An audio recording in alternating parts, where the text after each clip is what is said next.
I'll be the last one left when the lights go out. Hello everyone, আমি শুভ্রজিৎ। তো আজকে আমি এখানে একটা বিষয় নিয়ে অ্যাড্রেস করব। তো সেই বিষয়টি হচ্ছে ফ্যান ওয়ার। এই যে ফ্যান ওয়ার লেগে রয়েছে শাকিব খান, দেব আর জিতের ফ্যান্সদের মধ্যে। আর তাছাড়া বাংলা ফিল্ম রিভিউ কমিউনিটিতে এই ব্যাপার নিয়ে যে টক্সিসিটিটা ছড়িয়ে আছে, এই ব্যাপার নিয়ে আমি আমার কিছু মতামত রাখতে চাইছি। তো দেখুন, প্রথম কথা, ফ্যান ওয়ারটা না একটা বিশাল বড় একটা বোকামির কাজ। আর ফ্যান ওয়ার কিন্তু তারাই লাগায় যাদের আর কি এখান থেকে বেনিফিট হয়। মানে ফ্যান ওয়ার্স লাগানোর পিছনে কিন্তু অনেক ইউটিউবার্সের হাত থাকে। আর ইউটিউবার্স যে শুধু বাংলাদেশি কটা ইউটিউবার্সরা এটা করছে তা কিন্তু না, বাংলাদেশি ইউটিউবার্সদের তো হাত রয়েছে। তাছাড়া আমাদের এখানকারও কিছু ইউটিউবার্সরা রয়েছে যারা কিন্তু এই ফ্যান ওয়ারটাকে আরও বেশি করে বারবার দিয়ে যাচ্ছে সমানে। হ্যাঁ, আমাদের এখানে কিছু ইউটিউবার্সরা দেবজিতের আর কি পক্ষ নিয়ে শাকিব খানকে গালাগাল করছে। কিন্তু শুরুটা করেছিল বাংলাদেশ থেকে, শুরুটা কিন্তু বাংলাদেশি একজন আর কি ফিল্ম মেকার কাম ইউটিউবার থেকেই হয়েছিল। একজন ফিল্ম মেকার বাংলাদেশি, তিনি নিজের ইউটিউব চ্যানেলে আর কি শাকিব খানের প্রশংসা করতে গিয়ে কিন্তু দেবজিৎকে অনেক আজে বাজে কথাবার্তা বলেছেন। মানে এত আজে বাজে কথাবার্তা বলেছেন যেগুলো সত্যি মানে সহ্য করা যায় না, যেগুলোতে সত্যি একদম গা রিডি করে জ্বলে জ্বলে উঠেছে। মানে এরকম কথাবার্তা তারা দেবজিৎকে নিয়ে বলতে পারে কি করে? ভাই, তাদের নিজেদের আর্টিস্টদের সেলিব্রেট করা মানে দেবজিৎকে গালাগাল করা? হ্যাঁ, মানে ভারতীয় সিনেমা এখানে চলতে পারে না, ভারতীয় সিনেমা বেকার। তারা তো ভারতীয় সিনেমাকে নিয়েও খারাপ কথা বলে, ইন্ডিয়াকে নিয়েও। মানে তাদের মধ্যে আমি দেখেছি অনেক খারাপ খারাপ আর কি কথাবার্তা তারা রিসেন্টলি বলেছে। আমি সেটাতে এখন যাচ্ছি না, সেটা অনেক বড় পলিটিক্যাল ব্যাপার। কিন্তু তারা দেবজিৎকে নিয়ে অবধি এখন খারাপ কথা বলতে তাদের বাধছে না, তাদের এতটুকু লজ্জা নেই। আমরা যদি একই জিনিস শুরু করি তাহলে শাকিব খানের ভাই কোন সিনেমা আমাদের পশ্চিমবাংলায় এসে হিট হয়েছে একটু দেখান তো। শাকিব খানের কোন সিনেমা পশ্চিমবাংলায় এসে বিশাল বড় হিট হয়েছে, ব্লকবাস্টার হয়েছে, আপনি দেখান। শাকিব খান যে মেগা স্টার, ও কিন্তু শুধু বাংলাদেশেই মেগা স্টার, বাংলাদেশের বাইরে শাকিব খান কিন্তু আর কোথাও মেগা স্টার নয়। বাংলাদেশের বাইরে শাকিব খানের কিন্তু আর কোথাও কোনো নাম নেই। এপারের বাংলাতেও শাকিব খানের কিন্তু সিনেমা চলেনি। সত্যি করে বলতে এপারের বাংলায় শাকিব খানের কিন্তু সিনেমা চলেনি, চলে না। সিনেমা কিন্তু রিলিজ হয় কিন্তু সেগুলো খুব একটা চলেনি কোনোদিনও। তো শাকিব খান তো ভাই নিজেরই এলাকার স্টার না, সবাই ভাই নিজেদের এলাকার স্টার। বরং এখানে দেব আর জিতের সিনেমা কিন্তু চলেছে, সবসময় চলেনি কিন্তু মাঝে সাঝে চলে তোছে। তো এখন অনেকে আবার দেব আর জিতকে সাপোর্ট করতে গিয়ে শাকিব খানকে গালাগাল করছেন সে জবাবে। দেখুন বস, এখন ওই বাংলাদেশি আর কি ফিল্ম মেকারের ওই কথাবার্তায় কিন্তু ডেফিনেটলি গায়ে তো লাগবে, কারণ আমারও খুব খারাপ লেগেছে। কিন্তু এই টক্সিসিটিতে আগুন দেওয়া, এ মানে আগুনে ঘি ঢালা, এটা কিন্তু আমি একদম পছন্দ করি না। মানে প্রথম কথা, একটা অভিনেতাকে বড় বলার জন্য অন্য অভিনেতাদের গালাগাল করা, এটাকে আমি একদমই সাপোর্ট করি না, একদম সাপোর্ট করি না। এটা এটা কেন করে? মানে কিছু লোকেরা না ভুলে যায়, মানে আগে আবেগের বশে না কিছু লোকেরা ভুলে যাচ্ছে যে অন্যদেরকে ছোট করে তারা কিন্তু কখনো কেউ বড় হতে পারে না। দেখুন, আমি ছোটবেলা থেকে একটা জিনিস আমার বাড়ি থেকে শিখে এসেছি, সেটা হচ্ছে কাউকে ছোট করে না কেউ কোনোদিন বড় হতে পারে না।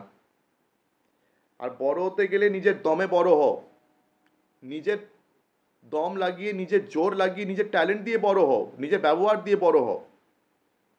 হওয়ার জন্য কাউকে ছোট করতে হবে এটা কোনো বইতে বা কোনো খাতায় কিন্তু সেটা লেখা নেই। তো এটা কিন্তু আমাদের এখানকার ইউটিউবার্সদেরকে আর বাংলাদেশি যারা ইউটিউবার্সরা রয়েছেন তাদের সবাইকে কিন্তু এই কথাটা বুঝতে হবে যে এসব করে কিন্তু কোনো লাভ নেই। এসব ফালতু ফ্যান ওয়ার লাগিয়ে কোনো লাভ নেই। আর ফ্যান ওয়ার যে শুধু আমাদের এখানেই লেগে আছে তা কিন্তু না, ফ্যান ওয়ার কিন্তু আরও অনেক জায়গায় লেগে রয়েছে। মানে আমাদের ইন্ডিয়াতে, ঠিক আছে, ফ্যান ওয়ারটা একটা মামুলি ব্যাপার হয়ে গেছে। বলিউডেও কিন্তু ফ্যান ওয়ার প্রচুর হয়েছে, সলমান খান ভার্সেস শাহরুখ খানের মধ্যে ফ্যান ওয়ার প্রচুর লেগেছে।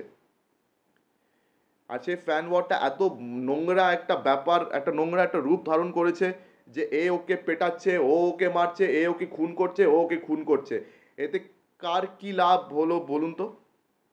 এতে মানে কার কি যায় এলো? কোনো সুপারস্টারে কিছু যায় এলো? এই যে এখন শাকিব খান, দেব আর জিতের মানে ফ্যান্সদের মধ্যে যে যুদ্ধ বেঁধে রয়েছে, এতে শাকিব খানে কিছু যায় আসছে? এতে দেব আর জিতের কিছু যায় আসছে? তারা অনেক বড় ভাই স্টার্স, তারা অনেক বড় সুপারস্টার্স, মেগা স্টার্স, তাদের অনেক কাজ। তাদের এইসব নিয়ে কিন্তু মাথা ঘামিয়ে কোনো লাভ নেই। তারা নিজের কাজ করে যাবে, কিন্তু এই ফ্যান্সরা সারাক্ষণ খালি এদের নাম নিয়ে যে যুদ্ধ বাদিয়ে বসে আছে যে না আমাদের সুপারস্টার শ্রেষ্ঠ, তোদের সুপারস্টার সালা কাঁচা, তোদের সুপারস্টার সালা এই সালা ওই। এসব কি ভাই? এসব নোংরামোগুলো কেন প্রমোট করছেন আপনারা বসে বসে? মানে আমাদের এখানকার কিছু ইউটিউবার্সরাও এই নোংরামোটাকে প্রমোট করে করে নিজেদের লাভের জন্য যা খুশি তাই করে যাচ্ছে। কেন বস, কেন? ভাই তোমাদের যদি সাবস্ক্রাইবার বাড়াতে হয় তো তোমরা নিজেদের ট্যালেন্ট দিয়ে বাড়াও, তোমরা সিনেমাকে প্রমোট করে বাড়াও। কেননা ভাই সিনেমার থেকে বড় কোনো মানুষ হয় না। আমি মনে করি শিল্পী কখনো শিল্পর থেকে বড় হতে পারে না। কোনো শাকিব খান, কোনো দেব, কোনো জিৎ বা কোনো প্রসেনজিৎ চ্যাটার্জি কেউ বাংলা সিনেমার থেকে বড় না। বাংলা সিনেমা তাদের তাদের থেকে আগে আছে, আর বাংলা সিনেমা তাদের থেকে বড়। মানে সিনেমা যে কোনো অ্যাক্টর অ্যাক্ট্রেসের থেকে বা যে কোনো বড় আর্টিস্টের থেকে সবসময় বড়। ঠিক যেমন ক্রিকেট সচিন তেন্ডুলকারের থেকে বড়, সচিন তেন্ডুলকার বা বিরাট কোহলি ক্রিকেটের থেকে বড় নয়। ঠিক যেমন কোনো লিওনেল মেসি বা কোনো ক্রিস্টিয়ানো রোনাল্ডো তারা কেউ ফুটবলের থেকে বড় না। ঠিক তেমন কোনো অভিনেতা অভিনেত্রী বা কোনো নাম করা ফিল্ম মেকার যাদেরই নাম নিয়ে নিন, তারা কিন্তু কেউ সিনেমার থেকে বড় না, বরং সিনেমা তাদের বানিয়েছে। ফুটবল একটা লিওনেল মেসিকে বানিয়েছে, একটা ক্রিস্টিয়ানো রোনাল্ডোকে বানিয়েছে। ক্রিকেট একটা বিরাট কোহলিকে বানিয়েছে, ক্রিকেট একটা সচিন তেন্ডুলকারকে বানিয়েছে। তো ব্যাপারটা কি এভাবে ভেবে দেখুন, এটাই কিন্তু সত্যি কথা। This is a fact. তো এইটা মাথায় সবার রাখা উচিত। আর দ্বিতীয়ত ভাই, একে ওকে ছোট করে কোনো লাভ নেই। শাকিব খান কিন্তু যা মেগাস্টার, বাংলাদেশেই মেগাস্টার। আমাদের পশ্চিমবাংলায় শাকিব খান কোনো মেগাস্টার নয়, এই কথাটা লিখে রাখুন আপনারা। আর সাউথেও কিন্তু ফ্যান ওয়ার খুব মানে বাজে রকম হয়। অজিত কুমার ভার্সেস তলপতি বিজয়ের মধ্যে ফ্যান ওয়ারটা লেগেই থাকে। ভাই একে ওকে ছোট করে লাভটা কি বস? আপনাদের দেখুন, আপনাদের সবার চয়েস আলাদা, মানুষের সবার চয়েস আলাদা, মানুষের সবার টেস্ট আলাদা। তা বলে একে খারাপ বলে দেওয়াটা ঠিক না, একে ওকে যথেচ্ছাভাবে খারাপ বলে দেওয়াটা ঠিক না। কারোর তলপতি বিজয়কে ভালো লাগে, কারোর অজিত কুমারকে ভালো লাগে, লাগতেই পারে, কিন্তু তার জন্য এত যুদ্ধ বাদিয়ে কী লাভ? তো এইসব উল্টোপাল্টা জিনিস কিন্তু বন্ধ হয়ে যাওয়া উচিত। তো দেখুন জিতের কিন্তু একটা ছবি ছিল বাদশা দ্য ডন, যেটা কিন্তু ইন্ডো বাংলাদেশ ভেঞ্চার ছিল। জিতের কিন্তু এরকম অনেক সিনেমা আছে যেগুলো ইন্ডো বাংলাদেশ ভেঞ্চার হিসেবে রিলিজ হয়েছে, আর বাংলাদেশেও কিন্তু জিতের ছবিগুলো ভালো ওপেনিং নিয়েছিল। বাদশা দ্য ডন কিন্তু বাংলাদেশেও ভালো ওপেনিং নিয়েছিল, এটা কিন্তু মাথায় রাখতে হবে। আর জিতের জন্য কিন্তু বাংলাদেশি অডিয়েন্সের মনে যথেষ্ট ভালোবাসা শ্রদ্ধাও রয়েছে। কিন্তু তাও কিছু এরকম ফিল্ম মেকার্স রয়েছে যারা জিৎ আর দেবকে নিয়ে আজে বাজে কথাবার্তা বলছে। মানে কি করে যে তারা এরকম কথাবার্তা বলে আমি কিন্তু এটা বুঝি না। আর তাছাড়া মানে কিছু বাংলাদেশিরা এমন রয়েছে যারা ভারতীয় কোনো কন্টেন্টের মানে কোনো কথা উঠলেই আগের থেকেই সেটাকে বয়কট করবে, আগের থেকে ভারতীয়দের গালিগালাজ করবে। ঠিক যেমন আর কি ক্রিকেটের সময়ে হয়েছিল, কি হয়েছিল আপনারা তো সবাই জানেন নিশ্চয়ই। যখন ইন্ডিয়া আর কি ওয়ার্ল্ড কাপে ফাইনালে হেরে যায়, তখন কটা বাংলাদেশিরা কীভাবে উল্লাস করেছিল আমাদের হারের উপরে, এটা তো আপনারা নিশ্চয়ই অনেকেই জানেন, সবাই জানেন। তো আমি ওই আগুনে আর ঘি ঢালতে চাইছি না, কিন্তু এই নোংরামোগুলো করে কোনো লাভ হবে না বস। এই নোংরামোগুলো করে কিন্তু নিজেরা নিজেদেরই পেটে লাথি মারছে। একটা ইউটিউবার, একটা যে কোনো বাংলা ফিল্ম রিভিউয়ার, একটা যে কোনো বাংলা ফিল্ম রিভিউয়ারের কাজ কিন্তু সিনেমাটাকে ঠিকঠাকভাবে রিভিউ করা, সিনেমাটাকে ঠিকঠাকভাবে রিভিউ করা, সিনেমার ভালো দিককে তুলে ধরা আর খারাপ খারাপ দিককে তুলে ধরা। একে ওকে সেলিব্রেট করে ফ্যান ওয়াল লাগানো, এটা কিন্তু কোনো ইউটিউব কমিউনিটি কিন্তু করা উচিত না। ফ্যান ওয়াল লাগানোটা কিন্তু ইউটিউব কমিউনিটির কাজ নয়। একটা যে কোনো মানে বাংলা ফিল্ম রিভিউয়ার বা যে কোনো সিনেমার রিভিউয়ার হোক, তাদের কাজ হচ্ছে সিনেমাকে সঠিকভাবে রিভিউ করা, সিনেমার ভালো খারাপ দিকটাকে সঠিকভাবে তুলে ধরে সেটা দেখানো, ভালো দিক খারাপ দিক নিয়ে আলোচনা করা, বা সিনেমা নিয়ে বিভিন্ন রকম আপডেটস দেওয়া, বা সিনেমাকে সেলিব্রেট করা, সেলিব্রেট সিনেমা, সিনেমাকে সেলিব্রেট করা। তার জন্য এইসব ফ্যান ওয়ারকে মানে বাড়াবা দিয়ে এটা মোটেই কোনো ইউটিউবারের কিন্তু দায়িত্ব না। আর যেসব ইউটিউবার্সরা এটা করছে তারা কিন্তু অনেক বড় বড় ইউটিউবার্স, তাদের প্রচুর সাবস্ক্রাইবার্স রয়েছে ভরে ভরে। মানে তারা নিজেদের সাবস্ক্রাইবার্সের সাথে বেইমানি করছে, তারা নিজেদের সাবস্ক্রাইবার্সদের ঠকাচ্ছে, নিজেদের অডিয়েন্সকে তারা ঠকাচ্ছে, ঠকিয়ে তারা তাদেরকে ফ্যান ওয়ারে কিন্তু লাগানোর চেষ্টা করে যাচ্ছে সমানে। আর তারা এখনও শাকিব খানকে নিয়ে আমি বলছি 10-12টা করে ভিডিও রোজ বানিয়েই যাচ্ছে, রোজ। মানে আমাদের এখানকার কিছু ইউটিউবার্স, আমি কিন্তু নাম জানি কিন্তু এখন নাম নিচ্ছি না, তারা রোজ শাকিব খানকে নিয়ে এখানে ভিডিও বানিয়েছে, তারা শাকিব খানের মানে পা চেটে চেটে আর কি নিজেদের চ্যানেলটাকে সৃষ্টি করে বসে আছে।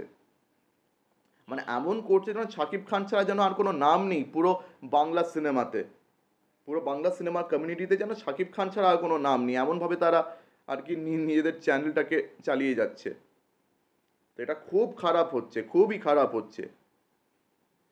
আমি যদি শাকিব খান বা কারো যদি পোচ চাটা একটা ইউটিউবার হতাম, তাহলে শাকিব খানকে নিয়ে আমিও 10-12টা করে ভিডিও কিন্তু প্রত্যেক দিন বানিয়ে যেতে পারতাম। আমিও চাইলে এটা করতে পারতাম, কিন্তু আমি ওরকম মানুষ না, আমি ওরকম ছেলে না যে কাউকে নিয়ে পোচ চেটে আমাকে ভিডিও বানাতে হবে।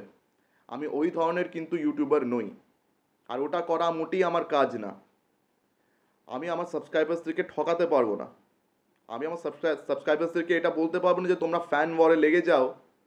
এটা কখনো এই মেসেজ আমি আমার সাবস্ক্রাইবার্সদের দেবো না, বরং আমি আমার সাবস্ক্রাইবার্সদেরকে বলবো একটা হেলদি এনভায়রনমেন্ট ক্রিয়েট করতে। ক্রিটিসিজম হলেও যেন খুব ভালোভাবে হয়, সবার নিজেদের মতামত দেওয়ার কিন্তু সম্পূর্ণ অধিকার আছে।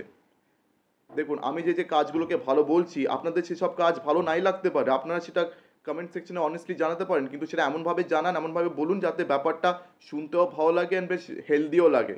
তার জন্য গালাগাল করা কিন্তু কোনো দরকার নেই, টক্সিসিটি বাঁধানোর কোনো দরকার নেই, বা একটা সুপারস্টারকে ছোট করার জন্য, একটা সুপারস্টারকে বড় করার জন্য আরেকটা সুপারস্টারকে ছোট করতে হবে, এইসবেও কিন্তু জড়ানোর কোনো দরকার নেই। সবার নিজেদের একটা ইন্ডিভিজুয়াল চয়েস রয়েছে, সেটা নিয়ে কথা রাখতেই পারে, তা নিয়ে কোনো অপরাধ কিন্তু আমি দেখি না। তবে ভাই, এই টক্সিসিটি তাতে ঘি ঢালা, এটা খুব খারাপ জিনিস। এইটা আমি কোনোদিন সাপোর্ট করব না, এটাকে আমি কোনোদিনও এন্ডর্স করতে পারবো না। এখন আমরাও চাইলে একে ওকে ছোট করে চ্যানেলটাকে বাড়াতেই পারি, কিন্তু এইটাতে আমি বিশ্বাসী না, আর এটা আমি মোটেও করতে চাই না। তো আপনারাও এই খেলাটা বুঝে নিন যে কয়েকটা ইউটিউবার্স বা কয়েকটা লোকেরা কিন্তু আপনাদের ক্ষতি করছে শুধু নিজেদের বেনিফিটের জন্য। আপনাদেরকে বলে যাচ্ছে যে আপনারা এটা বলুন, এটা করুন, ফ্যান ওয়াল লাগান, শুধু নিজেদের বেনিফিটের জন্য কিন্তু এরা এই জিনিসটা করে যাচ্ছে। এবার আপনারা একটুখানি নিজেদের মাথাটা খুলুন, নিজের বুদ্ধিটা খুলে এগুলো একটু বোঝার চেষ্টা করুন দয়া করে, এইসব ফ্যান ওয়ারে না গিয়ে। তো এটাই মেসেজ আমার আপনাদের সবার কাছে।